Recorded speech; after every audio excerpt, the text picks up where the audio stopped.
ከራሳችሁ ጋር መነጋገር ስሜታችሁን፣ የማሰብ ችሎታችሁንና በራስ መተማመናችሁን ይጨምራል።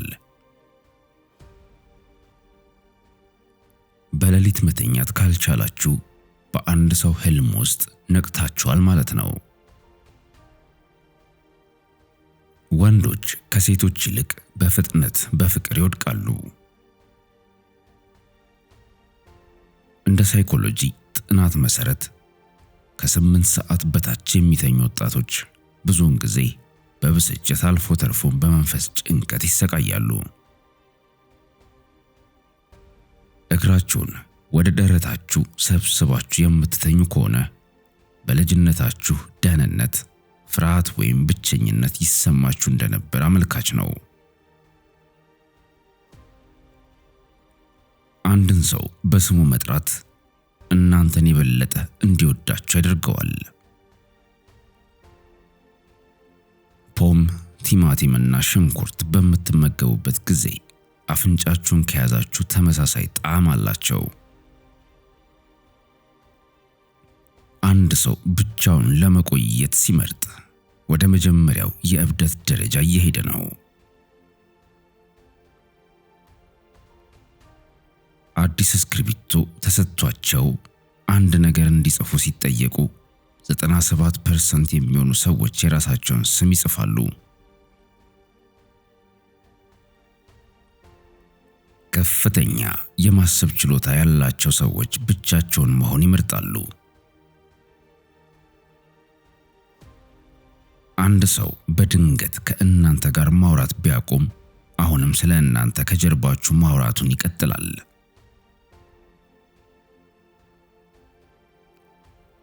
አንድ ሰው ቀኑን ሙሉ ስለ እናንተ እንዲያስብ ከፈለጋችሁ ከመተኛቱ በፊት ወዲያውኑ ያናግሩት።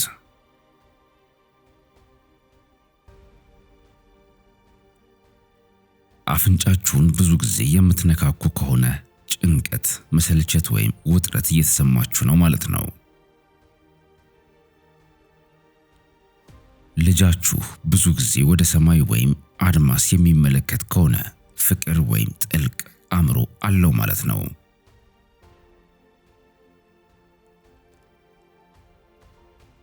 የሚሰጥ እጅ የሚቀበልም ነው።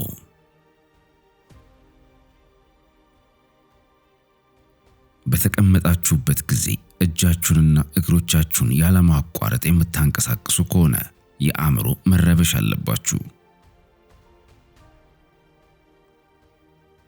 ብዙ ሰዎች የሚፈርዱት በፊታችሁ ሳይሆን በጫማችሁ ነው።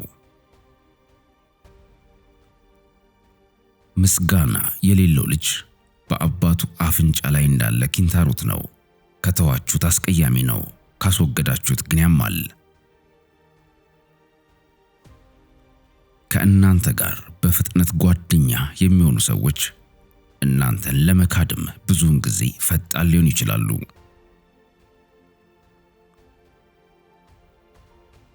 በአንድ ወቅት ተወዱት ስለነበረ ሰው ካወራችሁ አሁንም ድረስ ተወዱታላችሁ ማለት ነው። 4 ግድግዳዎች ሰውን ነፃ ያደርጋሉ። እንደ ክፍል ወይም ቤት ያለ የግል ቦታ ደህንነትና ግላዊነት ትኩረትን፣ የአእምሮ ነፃነትን ሊሰጣችሁ ይችላል።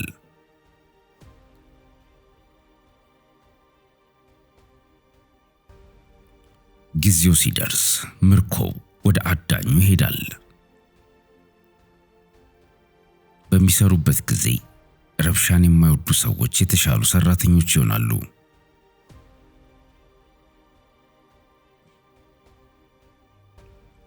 በህልማችሁ የቅርብ ሰው ከታያችሁ ከመተኛቱ በፊት ስለ እናንተ እያሰበ ነበር ማለት ነው።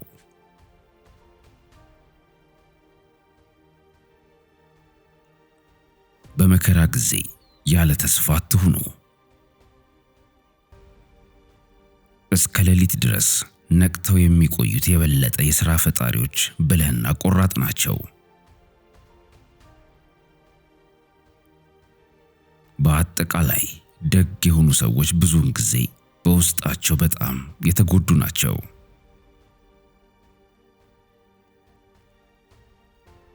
በእግር በሚጓዙበት ጊዜ ብዙ ጊዜ ወደ ኋላ የሚመለከቱ ከሆነ በራስ መተማመን ይጎላቸዋል ማለት ነው።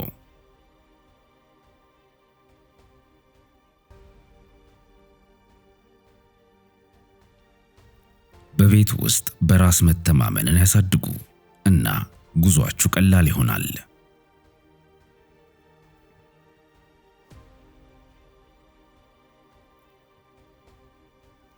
ሴቶች የበለጠ በራስ መተማመን ያላቸውና የበላይ ስለሚመስሏቸው ወፍራም ድምፅ ባላቸው ወንዶች ይማረካሉ። ጠንካራ የማሽተት ስሜት ያላቸው ሰዎች የሰላ አእምሮ ይኖራቸዋል። ጥሩ ማሰብ ብልህነት ነው። በደንብ ማቀድ የተሻለ ብልህ መሆን ነው። ጥሩ መስራት ከምንም በላይ ብልህነት ነው። በይበልጥ የምታስቡትን ትሆናላችሁ። ሁሉንም ሰው ለማስደሰት የሚሞክር ሰው አብዛኛውን ጊዜ ብቻውን ይቀራል። ድመት ድመቶቿን መብላት ስትፈልግ አይጥ ይመስላሉ ትላለች። አንዳንድ ጊዜ ቅናት ለእናንተ አስፈላጊ የሆነውን ነገር የሚጠቁማችሁ የልብ መልእክት ነው።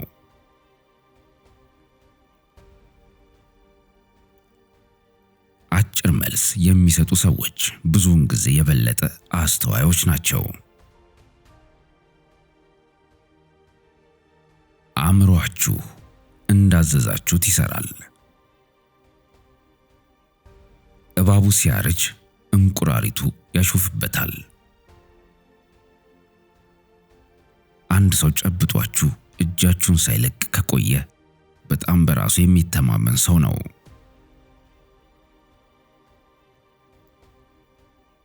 ቀደም ብለው የሚናገሩ ልጆች የበለጠ ጠንካራ ትውስታ አላቸው። ፈገግታ ጉልበታችሁን ይጨምራል፣ የአእምሮ ጤናን ያሻሽላል እና የልብ ድካምና የድብርት ስጋትን ይቀንሳል።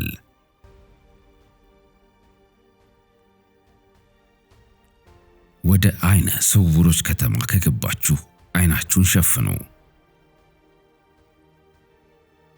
ልምድ ያላቸውን ሰዎች ሁልጊዜ ያዳምጡ፣ የውድቀታቸውን ምክንያት ያውቃሉና። ብዙ የሚያለቅሱ ሰዎች ከማያለቅሱት ይልቅ በአእምሮ ጠንካሮች ናቸው።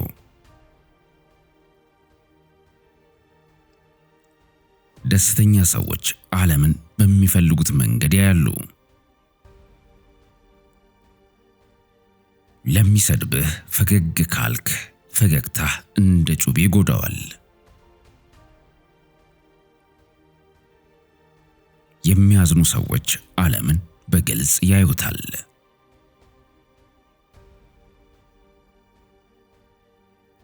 በልባቸው ከሕይወት ጋር ስለሚገናኙ ነገሮች በጥልቀት የሚሰማቸው ሰዎች ብዙውን ጊዜ ጠንካራ ናቸው።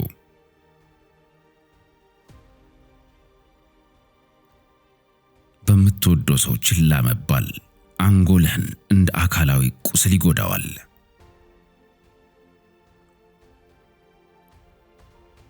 መርሳት ከፍተኛ የማሰብ ችሎታ ምልክት ነው።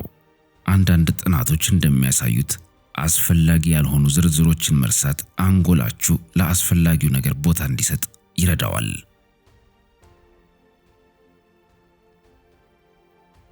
ለረጅም ጊዜ የሚቆይ ብቸኝነት በቀን 15 ሲጋራ ማጨስን ያህል ጎጂ ነው።